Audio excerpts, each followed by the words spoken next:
우리 YCC 어린이 캠프 갔다 오셔가지고 율동을 했는데 저는 뭐 청년 캠프 갔다 온 줄 알았어요. 청년들이 12명 가고 학생들이 4명 갔습니까?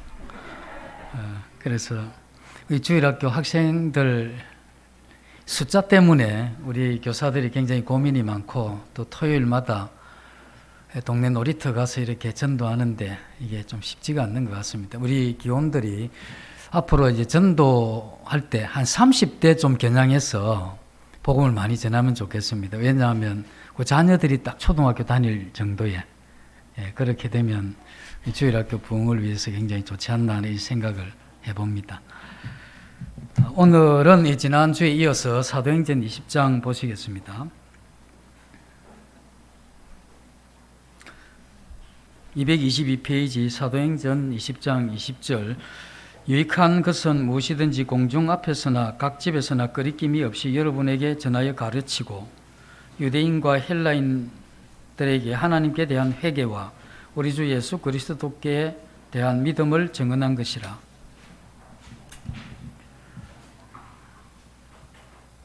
사도 바울이 아시아에 자신이 복음을 전하고 또 하나님의 말씀을 증거할 때 가졌던 이러한 태도에 대해서 말씀을 해주고 있습니다. 우리가 다르게 보면 우리 모두는 믿지 않는 사람들이나 또는 우리 자녀들에 대해서나 또 교회, 학교에 관계한 교사들의 어떤 이런 입장에서 보면 우리는 어떤 형태로든 영향을 끼치게 되죠. 좋은 영향을 끼칠 수도 있고 또 나쁜 영향이라면 뭐 이런 거죠. 우리가 마땅히 우리를 통해서 예수 그리스도의 이러한 향기나 모습이 드러나야 되는데 그거보다는 도리어 우리를 통해서 이 주님의 모습을 보지 못할 뿐 아니라 우리를 통해서 도리어 악한 이러한 모습을 보게 될 수도 있다는 겁니다. 그래서 우리의 이러한 이 삶의 이러한 이 태도에 대해서 우리 생각들을 해보면 좋겠습니다. 이건 YCC 캠프 때 우리 교사들에게 3시간의 말씀을 했는데 그 중에 2번째 시간에 드렸던 말씀이기도 합니다.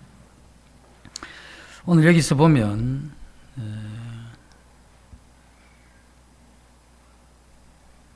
유대인과 헬라인들에게 하나님께 대한 회개와 우리 주 예수 그리스도께 대한 믿음을 증언한 것이라 했는데 이 사도 바울은 여기에서 유대인과 헬라인들에게 하면서 유대인과 헬라인을 나란히 이렇게 세워서 그들에게 하나님에 대해서 증언했다 이렇게 이야기를 하는데 지금 우리가 생각할 때 유대인이나 헬라인 그래서 유대인과 이방인들에게 하나님에 대해서 증언했다 하면 그건 별 이상이 없죠. 그러나 이 당시의 이 상황으로 우리가 잠시 돌아가 보게 되면 이건 쉬운 게 아닙니다. 왜냐하면 유대인들의 이러한 마음에는 이방인들에 대한 이 생각이 굉장히 다릅니다. 하나님께서 천지를 창조하시고 사람을 창조하셨는데 유대인들은 특별히 하나님의 사랑을 입은 자요 선택된 사람일 뿐 아니라 유대인들을 천국에 이끄시고 그렇게 하기 위해서 하나님이 유대인을 택하셨다 이렇게 보는 것까지는 그나마 좀 이해도 해볼 만한데 그러면 이방인들은 어떻게 생각했느냐? 이방인들 그래서 유대인들이 그때 그 당시에 질문들이 뭐였느냐 하면 하나님 우리 유대인들을 창조하신 것 우리를 선택하신 건 이해하겠는데 저 이방인들 저 어디다 쓰려고 창조했습니까? 그래서 이 유대인들이 생각하기를 저 이방인들은 지옥의 땔감으로 덩치가 큰 사람은 좀 오래 타고 또 적은 사람은 작게 타는 그래서 지옥에 불을 지피는데 우리도 부엌에 가면 불을 지피잖아요. 지옥에 불을 지피는데 사용하려고 이방인들을 만들었다 이렇게 생각할 정도니까 여기에서 사도 바울이 내가 유대인과 헬라인들에게 복음을 전했다 하는 이런 거는 그때 당시에 유대인들의 이러한 생각에서 이건 그야말로 될 수 없는 이야기고 그들이 마음에서 용납할 수 없는 그러한 이야기입니다. 이 사도 바울이 가지고 있었던 이 편견이 2가지가 있었는데 하나는 신학적인 신앙적인 이러한 편견인데 그건 나사렛에서 나온 어떤 젊은이가 십자가를 졌는데 그가 메시아일 수 없다 하는 이것에 대해서는 굉장히 강경했습니다. 그래서 나중에 그가 회심하기 전까지는 예수 믿는다고 하는 그와 같은 잘못된 이 단체들, 특별히 그 나사렛 이단, 예수를 따르는 이러한 모든 사람들에 대해서 단호하게 처리하는 이것이 하나님께 대한 이 충성이다 생각을 하고 그의 온 이 힘을 모아서 이 일을 해갔던 걸 보면 이 사도 바울이 가지고 있었던 이러한 편견의 이러한 그 크기가 굉장히 컸다 하는 그것을 우리가 생각을 해볼 수 있습니다. 또 하나는 그 인종적인 이러한 편견이죠. 유대인 외에 그 모든 이방인들은 이 지옥의 땔감으로 이렇게 창조한 것이 분명하기 때문에 그들에게 하나님의 어떤 은혜나 또 유대인으로서 그들과 함께 하는 것, 이건 있을 수가 없는 거죠. 이 정도로 단호한 이러한 편견이었는데, 그래서 이러한 이 편견이 성경에서 나온 것이냐 했을 때 이게 그렇지 않다는 겁니다. 특별히 인종적인 이러한 이 편견은 이런 거죠. 우리가 이 시대를 지금 살면 우리는 이 시대의 아들들이라 이야기를 하죠. 그래서 이 시대의 조류나 문화에 우리는 영향을 굉장히 많이 받습니다. 그래서 제가 이제 좀 더 이렇게 이해하기 위해서 시골에 사는 사람들과 도시에 사는 사람들이 사는 모습이 다릅니다. 우리 시골 삼랑진 하면 제법 시골 아닙니까? 중간에 노란 선의 개념이 없습니다. 그리고 걸어갈 때 차가 오느냐 안 오느냐 절대 안 봅니다. 자기가 가야 될 것 같으면 그냥 걸어가요. 걸어가면 차를 몰고 가다가 갑자기 씌우든지 이거는 이제 운전자가 알아서 조심해야 되는 거지. 뭐 그런 거 전혀 없습니다. 그리고 빠르게 이렇게 빨리 바삐 걷는 사람이 없습니다. 바삐 그러면 집에 불 났나 할 정도로 그래서 아주 천천히, 물론 이제 연세도 있긴 하지만, 근데 이제 도시에 가면 저도 이전에 한 번씩 이렇게 서울에 올라가면 아니 뭐 내일은 왜 어찌 그렇게 빨리 걷습니까?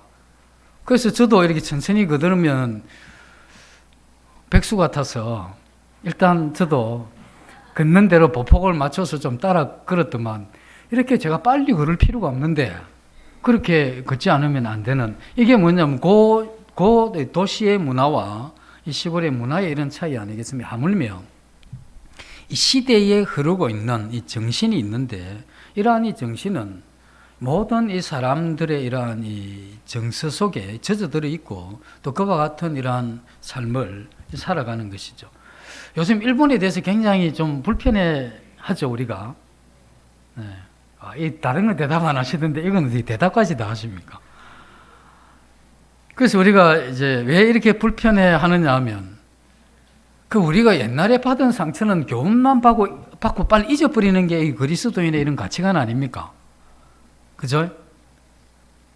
그런데 우리가 일본에 관계된 36년간의 이러한 압제를 생각을 하면서 그때 또 위안부나 강제징용이나 이런 걸 생각하면 생각할수록 분이 터지죠.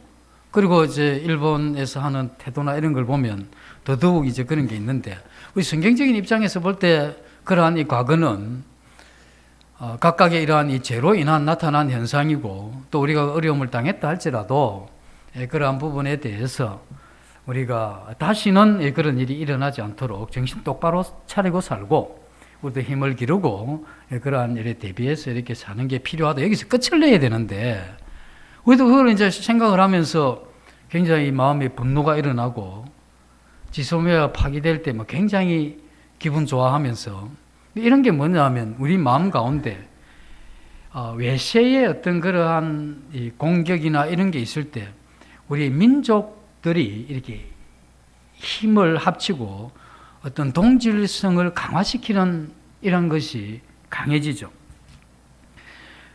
유대인들은 바벨론 포로로 잡혀갔던 BC 586년 이후부터 해가지고 20세기 중엽에 그들이 독립이 될 때까지 한 번도 나라다운 나라를 형성한 적이 없습니다. 그리고 계속해서 공격을 받았죠. 그리고 그들이 공격받는 이유 중에 가장 큰 것이 뭐였냐면 유일신 하나님을 믿는다는 이게 그들이 공격받았던 가장 큰 이유였죠. 그러다 보니까 유대인들의 생각 가운데 우리가 똘똘 뭉쳐야 되고 그렇지 않으면 우리는 살아남을 수 없다. 이렇게 생각이 많았기 때문에 유대인들이 그 민족적인 어떤 단합하고 일치를 이루는 이거는 어떤 다른 이 민족과 비교할 수 없는 그러한 이 민족들이죠. 이러한 민족들이기 때문에 그들은 자기들 이 유대인들에 대한 그러한 이 선민의식뿐 아니라 가지고 있는 이러한 생각들이 우리의 이러한 상상을 거의 초월합니다. 그런데 구약을 이렇게 살펴보면 그들이 가지고 있던 이방인들에 대한 이러한 이 태도는 살아왔던 역사나 또 이 문화의 어떤 그런 데에서 이렇게 만들어진 것이지 이 성경에서는 이방인들을 지옥에 땔감으로 선다 이런 내용이 전혀 없습니다. 이 성경을 우리가 살펴보면 이 성경은 하나님을 경외하는 이 공동체를 이야기한 거죠. 그래서 한 사람을 택해서 그로 한 민족을 이루게 하고 그 한 민족을 이루는 그 민족을 통해서 여러 민족을 아울러서 그들로 하여금 하나님을 알게 하는 이러한 목적을 가지고 한 민족과 한 개인과 그를 통해서 한 민족을 택한 것이죠.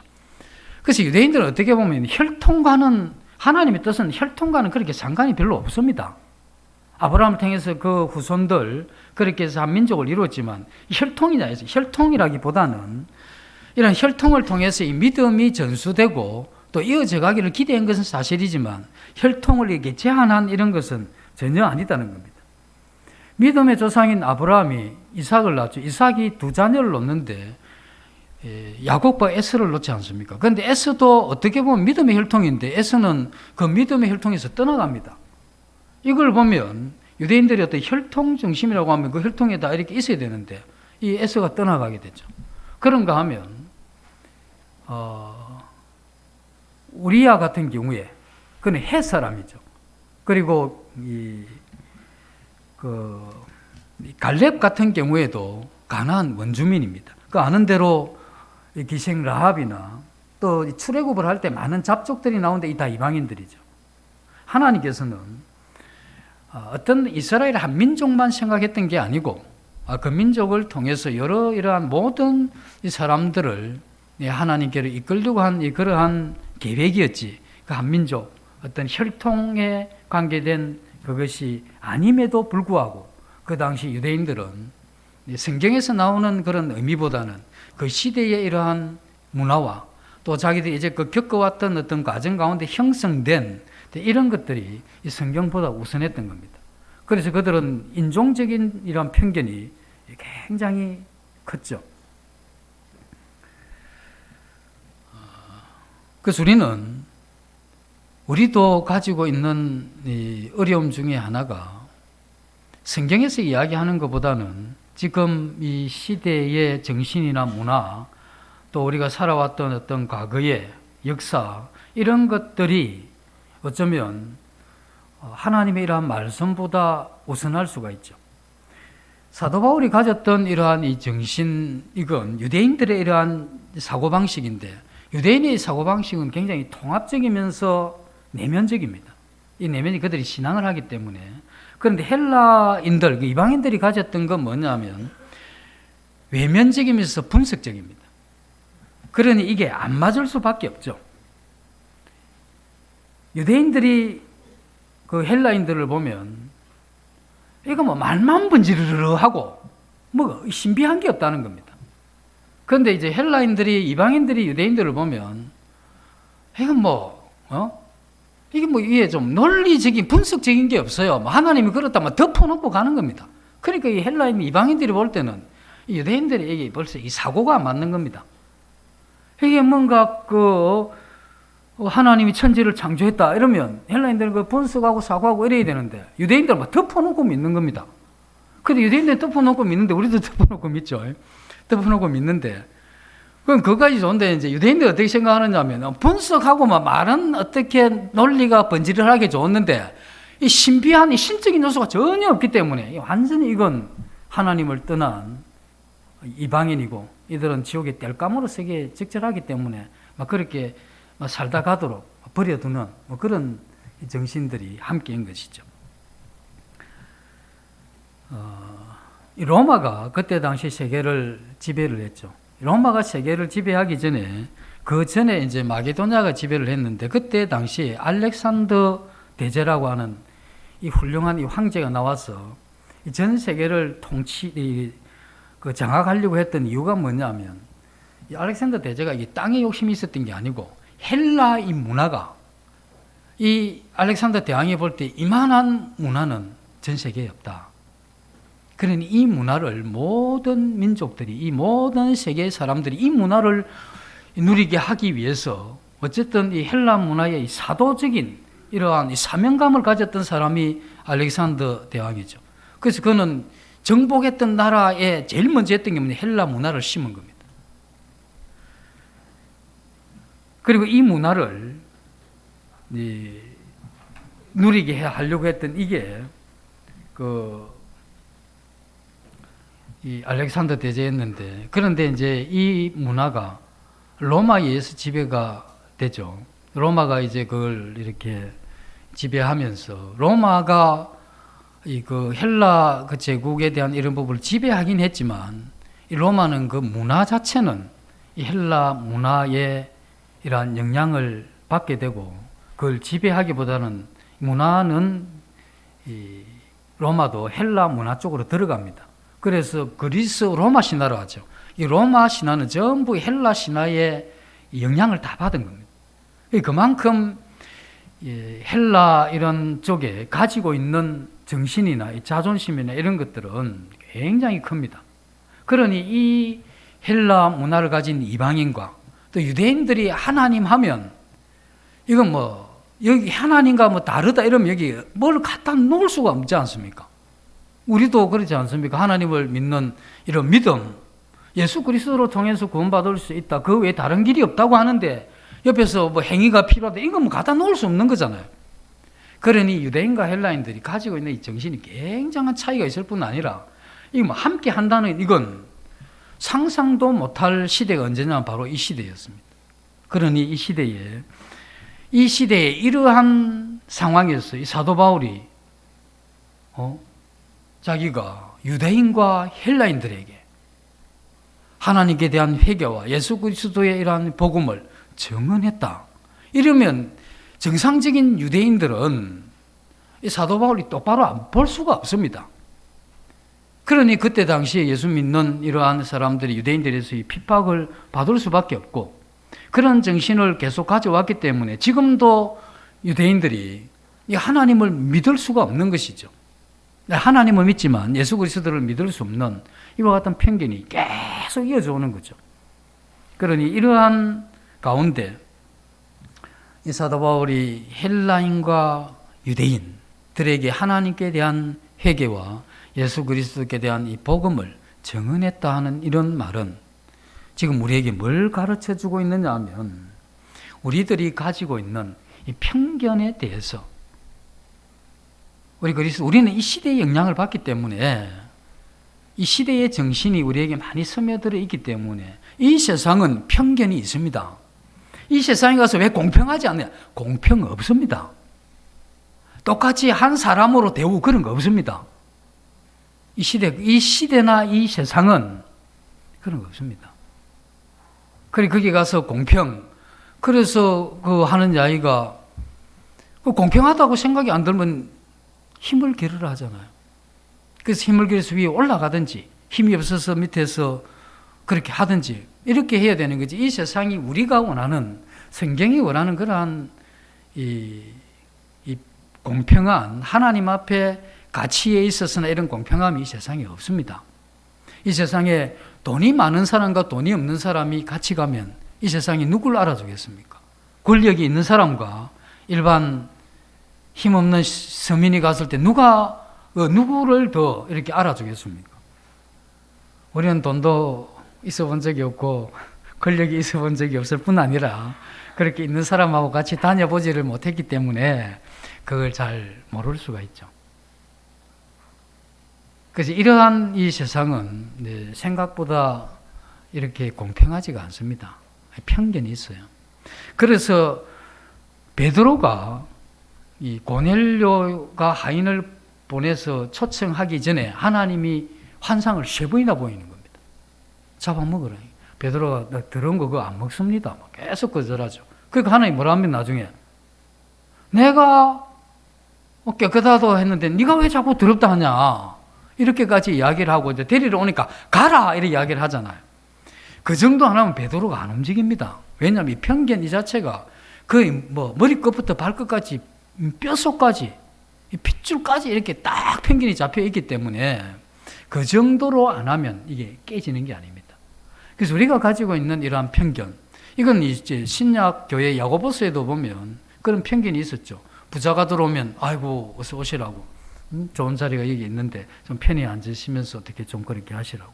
가난한 사람이 들어오면 뭐 저기 앉았든지 말든지 어쨌든 저쪽 구석대기 좀 앉았다가 뭐 불편하면 그냥 가시든 이렇게 했던 거죠. 그러니 야고보서에 보면 굉장히 그런 부분에 책망하잖아요.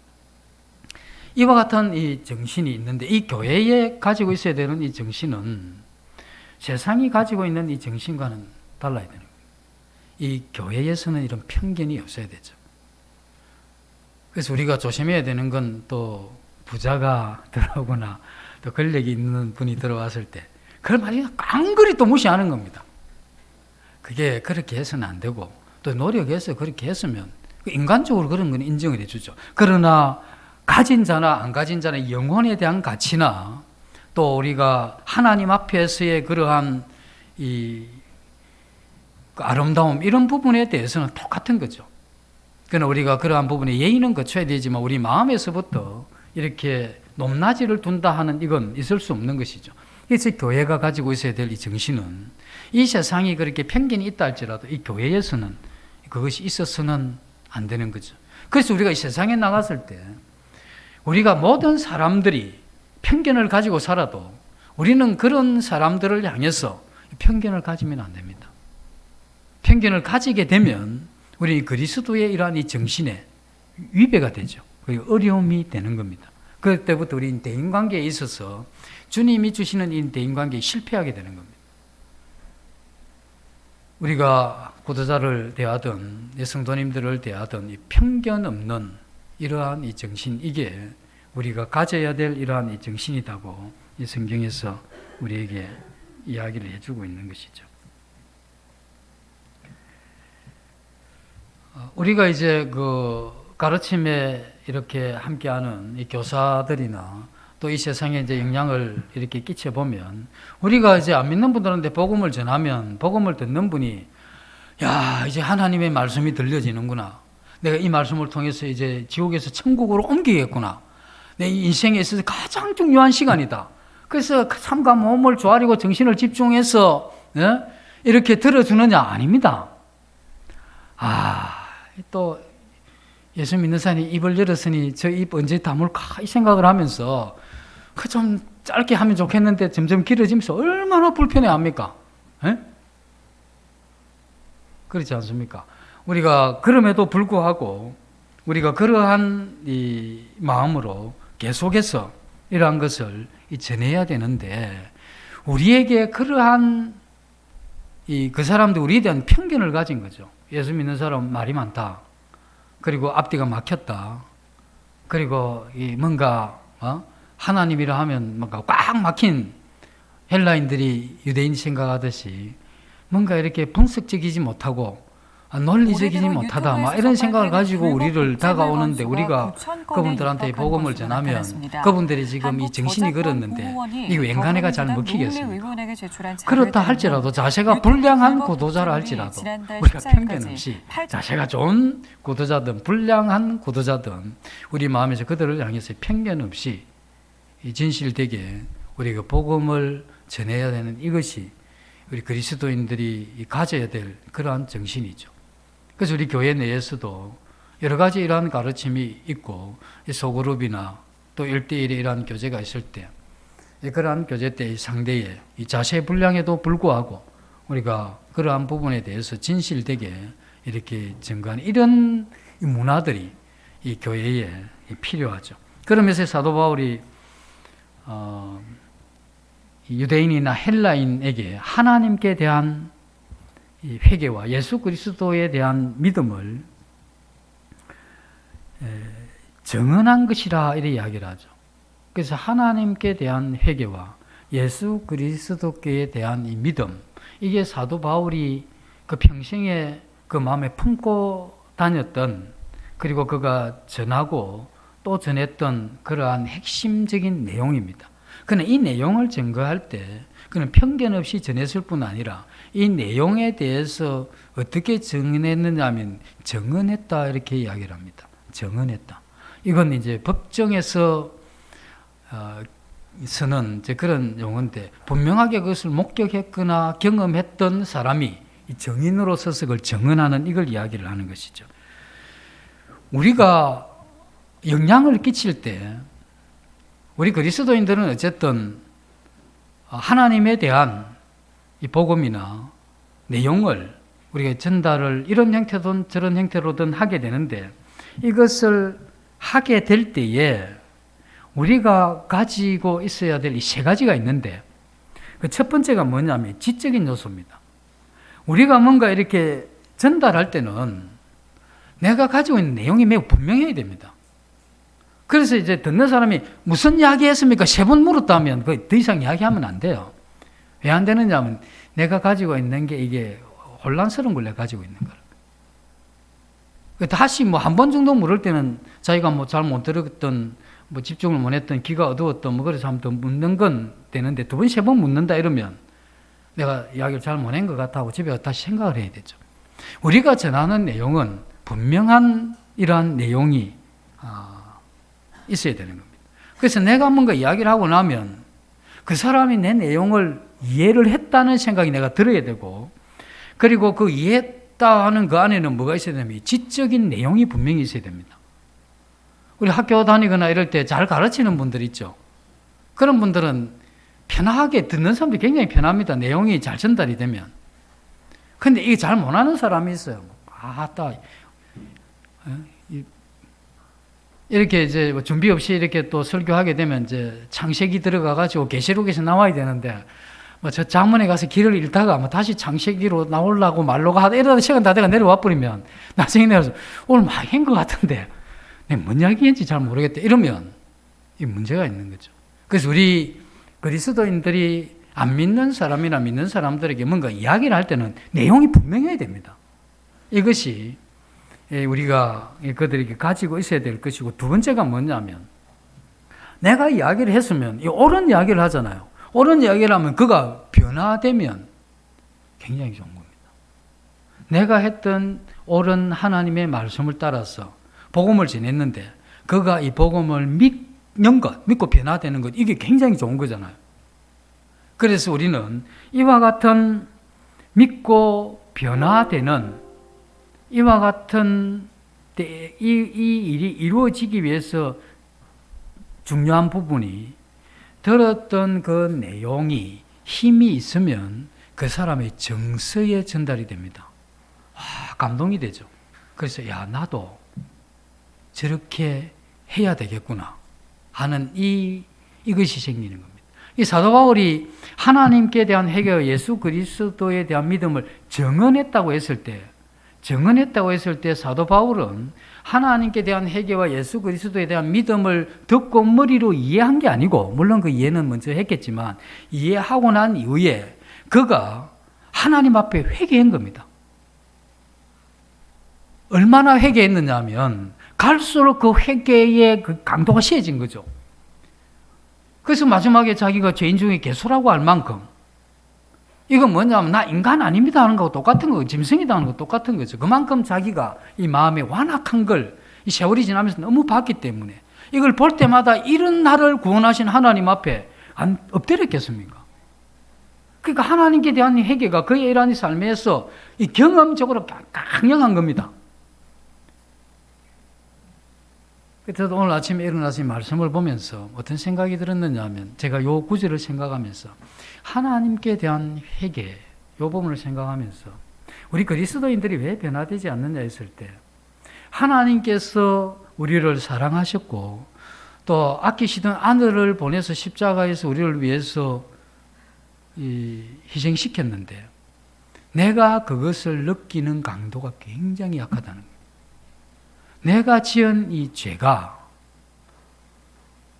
이게 그 형벌이 얼마나 크냐 했을 때 이 지옥 갈 형벌이죠. 근데 그것이 실제로 얼마나 큰가에 대한 감각이 약한 겁니다.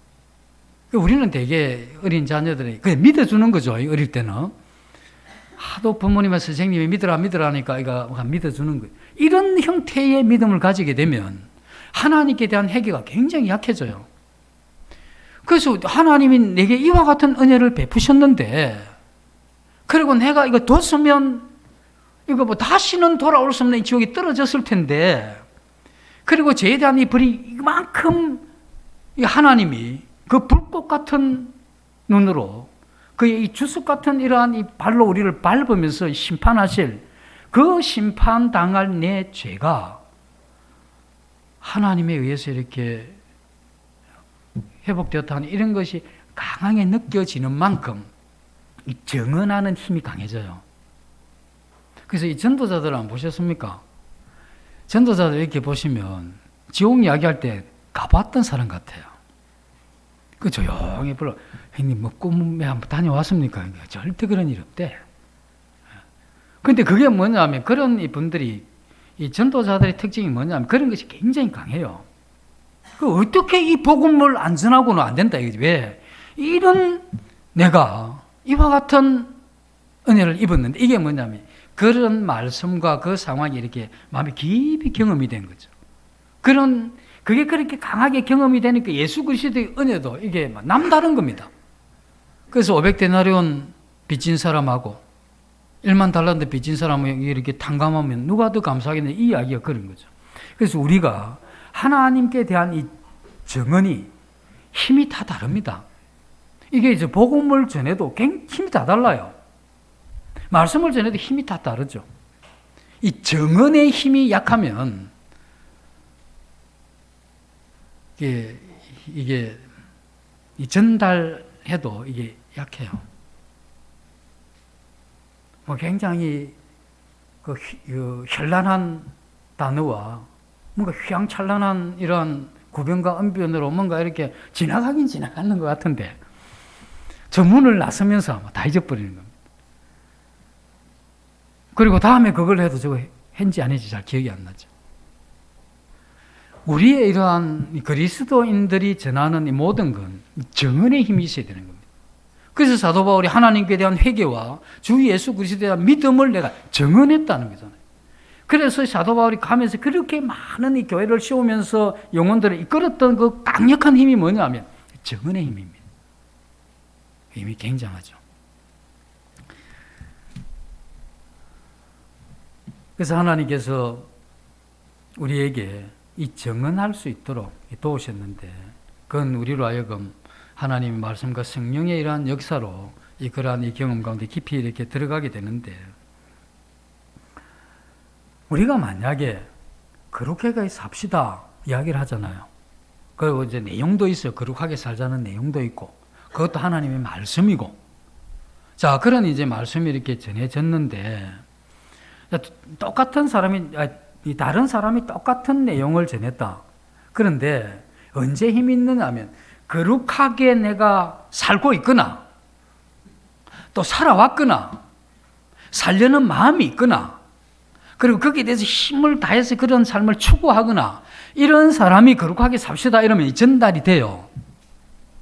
그런데 이제 내용이 거룩하게 삽시다니까 거룩하게 사는 게 맞죠? 1. 왜 그렇게 거룩하게 살아야 되냐? 2. 그렇습니다. 3은 그렇게 안 하면 벌 받습니다. 이렇게 1, 2, 3, 4가 굉장히 매끄럽게 정돈 잘 됐는데 힘이 없어.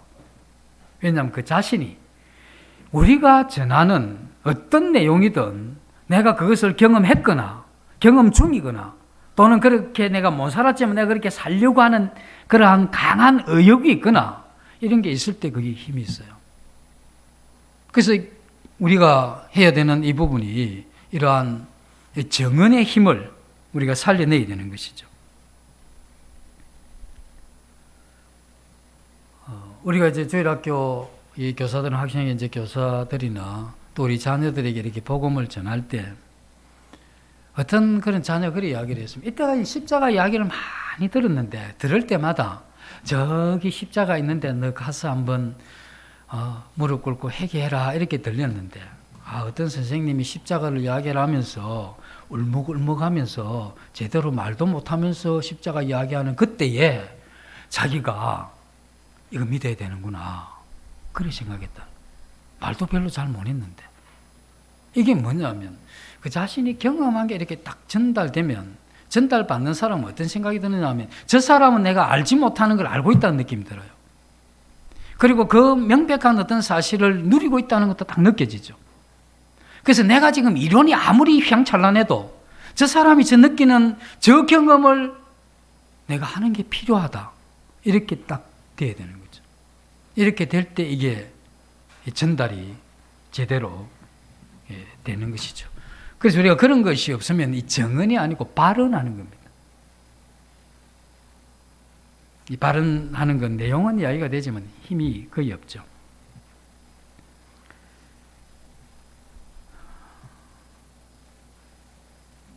우리 이제 이 선배들의 이런 이야기를 들어보면 어떤 이제 그 형제님이 이제 나이도 많으시고 또 정말 하나님 앞에 그 평생을 이렇게 드리고 살아왔던 제가 이제 그 형제님이 이제 그 젊은 이제 이런 인도자들을 이렇게 모아놓고 그 이제 인도자들을 위해서 이제 이 노 형님이 이제 기도를 하는 겁니다. 기도를 하는데 딱 이제 자세를 잡고 이 선배님이 주여 이렇게 이제 통곡하다시 딱 그 세단음만 한 거예요. 하고 나서 그 다음 기도를 안 하고 가만히 있는 거야. 그런데 막 그 젊은 인도자들이 막 그렇게 울기 시작하는 거야. 근데 그 사람 뭘 느꼈느냐 하면 야 이분이 지금 우리를 위해서 기도를 하는데 주여 하나님을 불러놓고 이 말을 못 이어가는구나. 우리의 이러한 이 잘못된 이러한 상태와 또 우리의 이러한 참 흐트러진 이러한 이 신앙과 그리고 우리를 볼 때 미래가 없는 이런 걸 보면서 뭘 이렇게 찢어지는 마음으로 그렇게 기도를 제대로 이어가지 못하는 거 이런 걸 다 느끼면서 그 세 마디 했는데 뭐 통해하는 일이 일어나죠. 이런 게 뭐냐면 강하게 그런 걸 이렇게 느끼고 이렇게 하게 되면 듣는 사람이 달라요. 우리도 자녀들을 위해서 교훈의 말씀을 할 때 정말 그런 걸 이렇게 느끼고 이렇게 이야기할 때 하고 열받아 가지고 이야기할 때 하고는 이게 벌써 다르잖아요. 네? 그러니까 우리가 가지고 있는 하나님께 대한 회개와 예수 그리스도에 대한 이 모든 정언은 이런 정언 형태가 되어야 되는 겁니다. 그래서 우리가 하나님의 말씀을 근거로 해서 우리가 그리스도인이기 때문에 어떠한 형태로든 영향을 끼치는 말을 하게 될 때는 내가 그렇게 살고 있거나 또 살았거나 그렇지 않으면 내가 못 살아지면 그렇게 살려고 하거나 이런 게 있어야 되는 겁니다. 자, 모이기를 힘씁시다 이야기를 했는데 모이기를 힘써야 됩니다. 나와 있죠? 이렇게 하는 게 필요합니다. 그럼 나는 잘 못 모였어. 그럼 어떻게 해야 되겠습니까? 내가 지금부터 내가 모이기를 힘쓰겠다는 이런 각오가 있어야 되는 거예요. 그런 각오가 있는 가운데 이야기를 해야 되는 거지.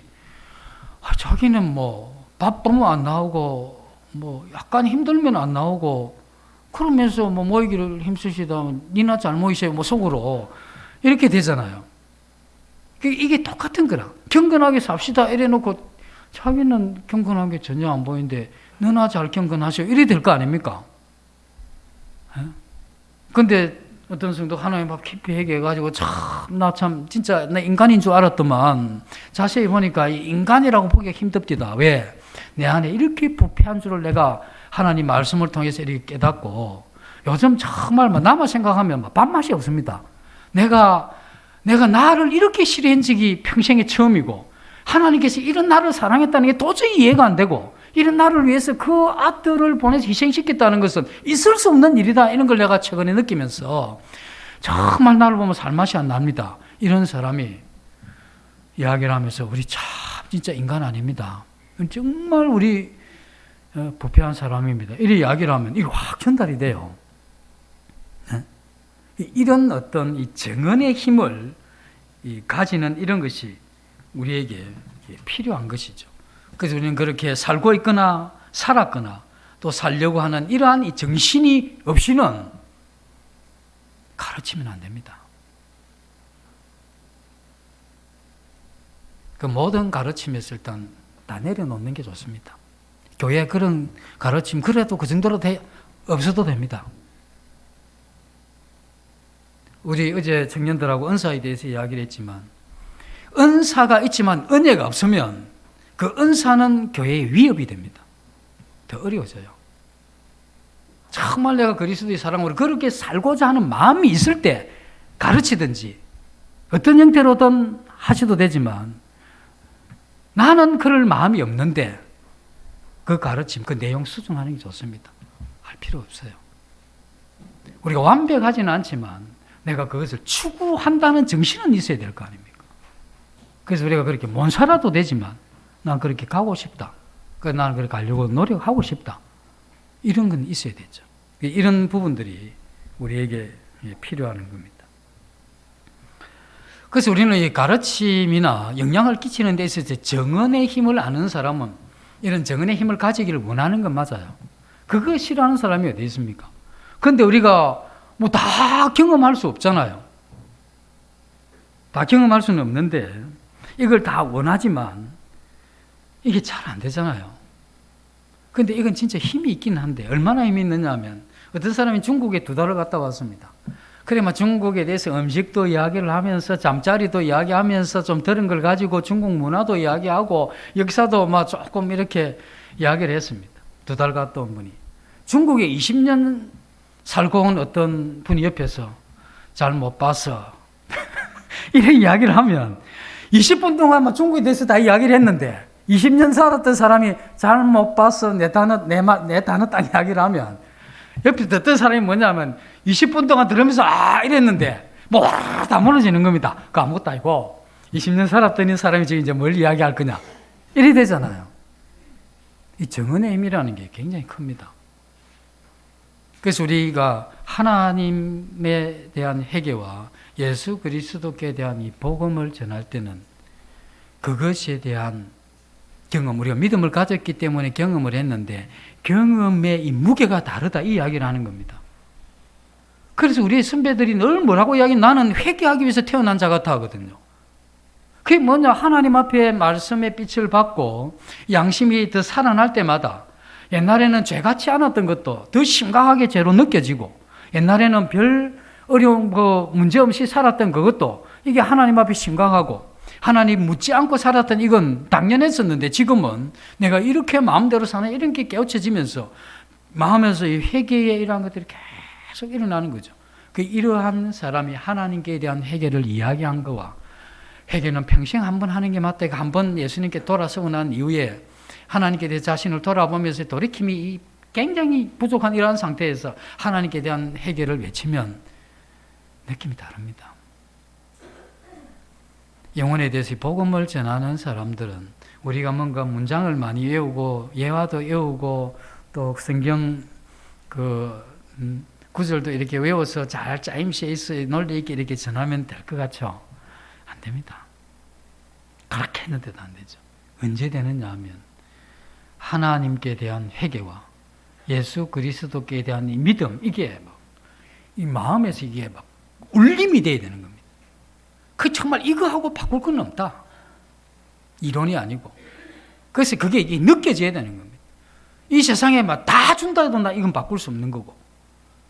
그리고 내가 어떠한 희생이 지불한다 이건 내가 놓칠 수 없는 거고. 그리고 이것을 내가 생각할 때마다 하나님 앞에 내가 얼마나 티끌같고 얼마나 연약하고 부족한 게 이게 뼈저리게 느껴지고 나는 이것을 생각할 때마다 예수 그리스도의 은혜하면 이 마음이 이게 메어지는 이런 게 느껴지는 이 강도의 크기에 따라서 정언의 힘이 달라지는 것이죠. 그럼 우리가 그건 이제 물론 그렇기도 하지만 그 외에 또 우리가 여러 가지 다른 어떤 이 부분도 많이 있잖아요. 성경의 내용에. 뭐 셰리 같은 경우에는 뭐 돈을 뭐 사랑한 사람이라면 우리도 뭐 돈을 사랑하기는 다 하지만 그만큼 또 덜 사랑했을 수도 있죠. 그 우리가 셰리가 됐을 수도 없고 우리가 뭐 다른 어떤 모든 사람의 모든 삶을 다 살 수 없는 거잖아요. 그럼 그럴 때는 우리가 어떻게 되느냐 하면, 영화 배우들이 어떻게 하느냐 하면, 슬픈 장면이 오면 지금 눈물을 흘려야 되거든. 흘려야 되는데 마음이 기쁜데 그 눈물이 아무리 슬픈 내용이 배우가 그렇게 하자면 눈물이 안 흘려지잖아요. 이게 감정이 좀 움직여줘야 되거든. 그때 이 배우들이 어떻게 하느냐 하면, 지금 울 장면이 딱 되면 자기가 살아오면서 굉장히 힘들고 어렵고 눈물 났던 그때 생각을 한답니다. 근데 그걸 빨리 해요. 빨리 하면서 막 그 생각만 하면 바로 막, 뭡니까, 우울증 환자같이 막 바로 막 눈물이 나는, 그게 굉장히 빨라요. 그래가지고 그 슬픈 대목이 오면 막 그 생각하면서 눈물 흘리는 거라. 그러다가 또 화면이 바뀌어 굉장히 기뻐지잖아요. 그때는 이거 빨리 집어치우고 옛날에 좋았던 그 생각을 빨리 또 넣으면서 또 싹 웃는, 이게 뭐예요? 명배우라는 겁니다. 그래서 우리가 뭐 십자가 진 적이 어디 있습니까? 그 십자가의 고통 이렇게 했을 때 우리가 패션 오브 크라이스트를 보든지 그 영화들 그런 장면들을 확 떠올리면서 그렇게 한 걸음 한 걸음 걸어가신 그것이 내 죄와 연관이 되어 있고, 그렇게 가시는 어떤 그런 이 고난, 이것이 영원한 형벌에 빠질 이 나를 위한 그러한 이 한 걸음 한 걸음 같은 이러한 이 십자가의 길이구나 하는 이런 것들이 마음에 이렇게 생각이 반복되면 달라져요. 이 묵상의 힘인데, 그렇게 해서 우리는 이 성경에 나오는 이 모든 내용들을 그런 형태로 하면서 우리 감각을 발전시키는 게 필요하죠. 그렇게 정언의 힘이 나오는 겁니다. 그래서 하나님의 말씀을 얼마나 많이 읽느냐가 아니고 얼마의 시간을 들였느냐, 많은 내용이 아니고 어떤 내용에 깊이 감각했느냐, 이런 것들이 우리가 이 정언의 힘에는 훨씬 낫습니다. 우리는 어차피 주님이 우리에게 원하시고 명하셨던 그 일을 해야 되는 거죠. 그 일을 할 때 얼마나 효과적으로 할 거냐, 그건 우리가 이와 같은 이 정언의 힘을 얼마나 키우는가 하는 이게 달려 있는 것이죠. 성경에 보면, 찬송가 보면 괴로운 인생길 가는 몸 편히 쉴 곳 전혀 없네. 몇 장이 잘 모르겠습니다. 걱정과 근심 어딘들 없으리 돌아갈 내 고향 하늘나라. 이걸 이제 우리 그다음 이제 노인분이 동산에 벤치에 앉아가지고 넓은 그 들판을 보고 앞에 흐르는 그런 강물을 보면서 이 눈물을 이렇게 좀 눈에 적셔가면서 그런 노래를 부르면 뭔가 또 느낌이 새그럽잖아요. 근데 8살 먹은 애가요 나와가지고 이 찬송을 부르면서 눈물 흘리면 어떻게 생각해야 되겠습니까? 바로 꿀밤을 주면서 네가 뭔 괴로운 인생길을 네가 무슨 그래 괴로운 인생길을 얼마나 갔는데 눈물 뚝뚝 흘리면서 그 엄마 마음을 해집고 있나? 네가 뭐 괴로운 걱정과 근심이 없어? 네가 학교 와서 제대로 공부 안 하고 집에 오니까 학교 가는 집에 오나 네가 근심이 있는 거지. 네가 괴로운 인생길 근심 그건 걱정 그건 아직 우리가 생각을 할 때 뭔가 이건 어떤 과일이 아니다는 겁니다. 8살 먹은 내가 눈물 흘리면서 괴로운 인생길 가는 길 이러면 이거 참 코미디 아닙니까? 그죠? 그래서 이 우리가 전하는 하나님의 이 말씀들의 내용이 안 믿는 분들이 볼 때 이렇게 들립니다. 정언의 힘이 없으면 코미디 같아요. 그런데 정언의 힘이 있으면 이 헬라인들이 유대인들의 이러한 사고와는 안 맞잖아요. 분석적이고, 그죠? 그렇기 때문에 이 안 맞는 거라, 이 논리적이기 때문에. 그런데 이 정언의 이러한 힘이 딱 실리면 그 분석이 다 깨집니다. 그래서 이 정언이 실리면서 그게 하나님의 성령의 역사가 함께 흘러가거든요. 그래서 모든 이론을 파잖아요. 이 강력한 하나님의 말씀이. 그렇게 해서 이 수없이 많은 헬라인들이 이 사도 바울의 이 복음 앞에 다 이렇게 깨지죠. 그래서 이 하나님께 대한 회개와 예수 그리스도를 믿는 믿음으로 들어오게 했던 그 강력한 힘이 어디 있었느냐 하면 이 정언의 힘이 있었다. 그래서 오늘날 이 시대가 이 정보가 많고 다양하다는 것은 얕다는 이야기입니다. 많은 걸 알지만 깊은 게 드물어요. 그래서 우리는 많은 이 박식하고 많은 이런 여러 가지 네이버 뭐 지금 다 나오는데 이것저것 조금씩은 많이 아는데 깊이 알아 들어가는 이런 것들은 너무 약하죠. 이것이 이 시대의 특징인데 우리의 신앙 가운데 하나님의 말씀이 복음에 있어서도 이렇게 되는 겁니다. 이 성경에 대해서 여러 부분을 많이 읽고 듣고 배우고 이렇게 정리는 되는데 한 부분 한 부분이 깊이 들어가서 그게 우리의 이런 마음의 정은이 될 만큼 이런 부분들이 약하죠. 우리 이러한 부분들을 우리의 삶에서 돌이켜서 이러한 부분들을 바로 잡는 그런 게 필요하죠. 간단한 문제가 아닙니다. 우리가 이 젊거나 어릴 때는 그러한 부분이 얕을 수 있지만 이제 나이가 되어갈수록 이런 게 깊어져야 되는 겁니다. 그래서 이게 나이 든 분이 젊었으면 좋겠다 하고 부러워할 필요가 없습니다. 도리어 이 젊은 사람이 나이 든 사람들을 부러워하도록 그렇게 할 수 있는 유일한 길은 이 하나님의 이러한 말씀과 그 진리를 깊이 깨닫고 그 삶이 점점 이렇게 발전되는 이게 우리가 노년이 돼도 우리의 이러한 삶에서 그 젊은이로 돌아가고 싶지 않죠. 왜? 그때 내가 알았던 그 예수 그리스도 너무 그 피상적이고 약한 거야. 근데 지금 내가 그나마 은혜 가운데 하나님에 대해서 이 정도로 알게 있는 이게 다시 거기 가서 이렇게 온다. 아니지. 내가 여기서 왜 글로 가냐 이거죠. 그렇게 갈 일이 없지. 그리 필요도 없고. 이게 뭐냐면 우리가 나이가 들어서 우리의 노년을 지켜가는 힘이죠. 그래서 그 노년이 전하는 그 정은의 힘이 우리 교회를 받쳐주는 것이죠. 젊은이의 힘과 이 노년의 이런 이 노인들의 정은이 이 교회를 함께 이끌고 가는 이런 게 우리에게 얼마나 필요하겠나 하는 것이죠. 그래서 우리는 가끔씩 사랑에 대해서 가르치면 내가 정말 그러한 이 사랑을 하고 있는지, 그래 사랑을 하고자 하는지, 내가 기쁨에 대해서 이야기를 하면 내가 정말 기쁨이 있는지, 또 내가 어떻게 해야 기쁨을 내가 하나님을 통해서 얻을 수 있는지 고민하는지, 성결에 대해서 거룩에 대해서 가르치면 내가 이 거룩에 대해서는 내가 그걸 추구하고 있고 그런 부분에 대해서 고민하고 있는지, 이런 어떤 반성들이 우리에게 먼저 필요하겠죠.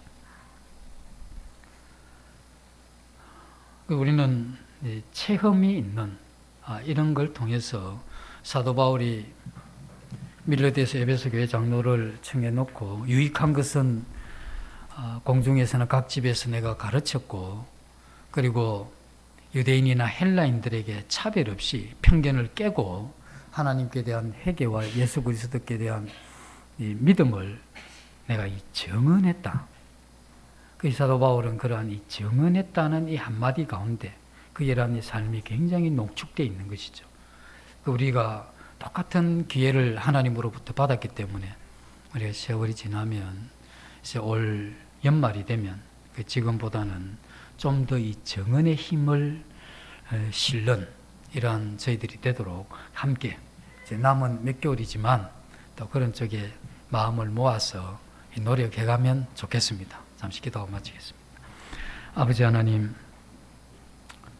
저희들이 그 말씀을 쫓아서 살아가고자 하는 마음을 주시고, 그럴 때마다 성령께서 힘을 주셔서 그것을 체험케 하시고, 그것이 우리의 이러한 마음에 힘이 되고, 또 그렇게 사는 이 삶의 기쁨으로 말미암아 하나님의 이러한 말씀을 저희들이 일정한 음식보다 더 귀히 여기고, 하나님의 이러한 말씀이 꿀맛 같다고 한 이와 같은 말씀들이 저희들의 이러한 마음에 함께 아멘 되고, 또 그것을 추구하는 저희들 될 수 있도록 주님 도와주시기를 원합니다.